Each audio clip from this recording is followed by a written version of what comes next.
Bismillah, Assalamualaikum warahmatullahi wabarakatuh. Perkenalkan, nama saya Amin Rusdi Mutugangkeng dengan NIM 202518800026. Di sini saya bermaksud untuk menjawab soal tugas ujian akhir semester AIKA. Pertanyaan nomor 1. Agama Islam memberi tuntunan hidup bermasyarakat, berbangsa, dan bernegara secara elegan. Dalam istilah populernya disebut masyarakat madani. A. Apa yang dimaksud dengan masyarakat madani? Jelaskan. B. Salah satu karakter masyarakat madani adalah tumbuhnya rasa tolong-menolong. Apa maksudnya? Jelaskan. Untuk jawaban yang A, masyarakat madani adalah tatanan masyarakat sipil yang beradab, demokratis, dan menjunjung tinggi nilai-nilai keadilan serta supremasi hukum, merujuk pada keteladanan Rasulullah SAW di Madinah. Untuk jawaban yang B, sikap tolong-menolong merupakan pilar kedermawanan sosial.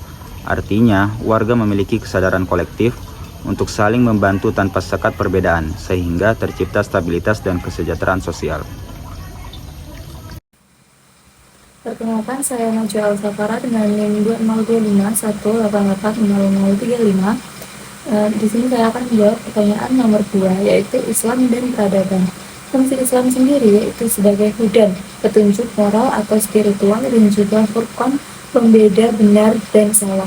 Nah, Islam di sini berfungsi untuk mengatur hubungan manusia dengan Tuhan, sesama, dan juga alam untuk menciptakan tatanan hidup yang harmoni. Contoh peradaban Islam yang dihasilkan yaitu masa keemasan Islam, the Islamic Golden Age, yang melahirkan pusat ilmu pengetahuan seperti Baitul Hikmah. Nah, di sini Al-Quran menjadi inspirasi bagi lahirnya ilmu kedokteran, astronomi, dan juga matematika yang bermanfaat bagi dunia hingga saat ini. Assalamualaikum warahmatullahi wabarakatuh. Perkenalkan, nama saya Dias Rizky Ardana dengan NIM 202518800050. Di sini saya akan menjawab pertanyaan.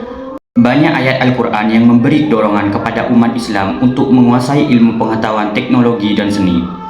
Bacalah ayat Al-Quran surat Al-Alaq ayat 1-5 secara tartil, fasih, kemudian terjemahkan ke dalam bahasa Indonesia dengan baik. Buatlah narasi contoh kasus ayat Al-Quran yang berkaitan dengan integrasi antara iman, ilmu, dan amal. Kisah surat Al-Alaq ayat 1-5 yang berbunyi, A'udzu billahi minasyaitonir rajim. Bismillahirrahmanirrahim. Iqra bismi rabbikal ladzi khalaq. Khalaqal insana min 'alaq. Iqra wa rabbukal akram. Alladzi 'allama bil qalam. 'Allamal insana ma lam ya'lam. Iqra bismi rabbikal ladzi khalaq. Bacalah dengan menyebut nama Tuhanmu yang menciptakan. Khalaqal insana min 'alaq. Dia menciptakan manusia dari segumpal darah. Iqra wa rabbukal akram. Bacalah dan Tuhanmu lah yang maha mulia. Alladzi 'allama bil qalam. Yang mengajar dengan pena. 'Allamal insana ma lam ya'lam. Mengajarkan manusia apa yang tidak diketahuinya. Contoh integrasi iman, ilmu, amal sesuai dengan dalil Al-Quran. Kisah surat Al-Mujadilah ayat 11. Seorang ilmuwan yang mengembangkan energi terharukan karena dorongan iman untuk menjaga bumi. Didukung oleh ilmu teknologi yang mumpuni dan diwujudkan melalui amal nyata yang memberi manfaat bagi banyak orang. Assalamualaikum warahmatullahi wabarakatuh. Perkenalkan, nama saya Tiris Haila dengan NIM 202518800090. Pada kesempatan kali ini saya akan menjelaskan tentang nilai amanah dan kejujuran. Menurut pandangan Islam, amanah dan jujur adalah identitas utama seorang muslim. Disebutkan dalam surat An-Nisa ayat 58, Allah secara tegas memerintahkan umatnya untuk menyampaikan amanah kepada yang berhak. Lalu, makna pepatah, tanamlah kejujuran, pasti engkau akan menuai kepercayaan. Kepercayaan adalah hasil berupa panen, dan perilaku jujur yang konsisten berupa benih. Sekali kejujuran dilanggar, maka kepercayaan orang lain akan hilang dan sulit untuk dikembalikan. Sekian dari saya. Wassalamualaikum warahmatullahi wabarakatuh. Perkenalkan, nama saya Raina Putri Baidowi dengan NIM 202518801004. Di sini saya akan menjawab tentang masyarakat madani. Masyarakat madani adalah sebuah sistem sosial yang menekankan pada keadilan prosedural dan kesetaraan hak. Masyarakat madani adalah ruang di mana warga negara dapat berinteraksi secara damai, menghormati perbedaan, dan tunduk pada hukum yang telah disepakati bersama demi kepentingan publik. Yang kedua, makna tolong-menolong. Makna tolong-menolong ini merupakan bentuk solidaritas organik. Apa sih solidaritas organik? Solidaritas organik yaitu setiap elemen masyarakat merasa saling membutuhkan. Tolong-menolong di sini berfungsi sebagai jaring pengaman sosial agar tidak terjadi kesenjangan ekstrim antara si miskin dan si kaya. Jadi kesenjangan yang ekstrim itu dapat menyebabkan perpecah belahan dan lain sebagainya. Nah, maka dari itu tolong-menolong ini merupakan pengamannya agar tidak terjadi hal tersebut. Assalamualaikum warahmatullahi wabarakatuh. Perkenalkan, nama saya Dina Kusuma. Saya dari kelompok 8 AIK NIM 202518800038. Saya akan menjawab pertanyaan nomor 2, Islam dan peradaban. Yang A, agama Islam berfungsi sebagai filter kebudayaan. Ia menyaring tradisi yang ada, mengambil yang baik atau yang makruh, dan membuang yang buruk, bagian munkar. Sehingga peradaban yang terbentuk tetap memiliki ruh, ketentuan, dan nilai kemanusiaan. Untuk yang B, contoh peradaban yang dihasilkan Islam adalah sistem pertanian dan irigasi atau revolusi pertanian dalam Islam.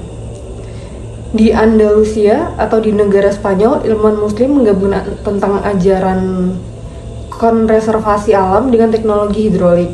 Hasilnya, lahan-lahan gersang berubah menjadi kebun yang produktif. Peradaban ini menunjukkan bahwa Islam mendorong kemakmuran ekonomi melalui inovasi teknologi. Assalamualaikum warahmatullahi wabarakatuh. Perkenalkan, nama saya Azra Aziza Ilhami dengan NIM 202518801143. Baiklah, di sini saya akan membacakan surat Al-Alaq beserta artinya. Auzubillahiminasyaitonirrajim. Bismillahirrahmanirrahim. Iqra bismi rabbikal ladzi khalaq, khalaqal insana min 'alaq. Iqra wa rabbukal akram alladzi 'allama bil qalam, 'allamal insana ma lam ya'lam. Yang artinya, bacalah dengan menyebut nama Tuhanmu yang menciptakan. Dia menciptakan manusia dari segumpal darah. Bacalah, dan Tuhanmu lah yang maha mulia, yang mengajar dengan pena, mengajarkan manusia apa yang tidak diketahuinya. Yang kedua, kasus integrasi iman, ilmu, amal sesuai dengan dalilnya dalam Al-Quran. Quran Surat Al-Mujadilah ayat 11. Seorang ahli IT yang menciptakan aplikasi zakat. Imannya memberi niat untuk membantu fakir miskin. Ilmunya digunakan untuk menyusun algoritma distribusi yang akurat, dan amalnya adalah ketika aplikasi tersebut benar-benar mempermudah penyaluran dana secara transparan tanpa salah satunya, solusi tersebut tidak akan sempurna.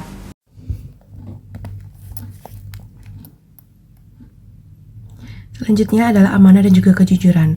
Menurut pandangan Islam, Islam memandang amanah sebagai inti dari kepribadian seseorang. Jika seseorang kehilangan sifat amanah, maka ia kehilangan jati diri kemanusiaannya. Pada dalil surat Al-Ahzab ayat 72, Allah mengatakan, sesungguhnya kami telah menawarkan amanat kepada langit, bumi, dan juga gunung-gunung. Maka semuanya enggan untuk memukul amanat itu, dan juga mereka khawatir akan mengkhianatinya. Dan dipikulah amanat itu oleh manusia. Ayat ini menegaskan bahwa tanggung jawab moral atau amanah adalah tugas berat yang hanya mampu dipikul oleh manusia yang berintegritas. Nah, maksud pepatah dari tanamlah kejujuran, pasti engkau akan menuai kepercayaan. Di mana di sini kejujuran adalah modal sosial terkecil yang memberikan keuntungan terbesar. Menanam kejujuran berarti konsisten terhadap bersikap lurus meski dalam keadaan sulit. Menuai kepercayaan berarti mendapatkan reputasi yang menjadi kunci kesuksesan dalam karir, bisnis, dan juga maupun hubungan antar manusia. Assalamualaikum warahmatullahi wabarakatuh. Perkenalkan, nama saya Yulistia Alfianti dengan NIM 202518800037. Saya akan menjelaskan tentang dinamika masyarakat madani. Masyarakat madani adalah masyarakat yang memiliki kemandirian tinggi terhadap negara. Ini adalah tantangan di mana masyarakat negaranya memiliki kesadaran kritis, mampu berorganisasi secara sehat, dan menyelesaikan konflik melalui dialog atau musyawarah. tanpa kekerasan. Maksud tolong-menolong adalah filantropsi sosial. Dalam masyarakat madani, tolong-menolong bukan sekedar aksi spontan, melainkan menjadi sistem nilai yang terorganisir, seperti lembaga zakat atau wakaf, untuk memastikan tidak ada yang tertinggal dalam pemenuhan hak dasarnya. Assalamualaikum warahmatullahi wabarakatuh. Perkenalkan, nama saya Anissa Nabila dengan NIM 20251880120. Pada kesempatan kali ini saya akan menjelaskan tentang Islam sebagai inspirator peradaban, yang dimana Islam berfungsi sebagai paradigma berpikir.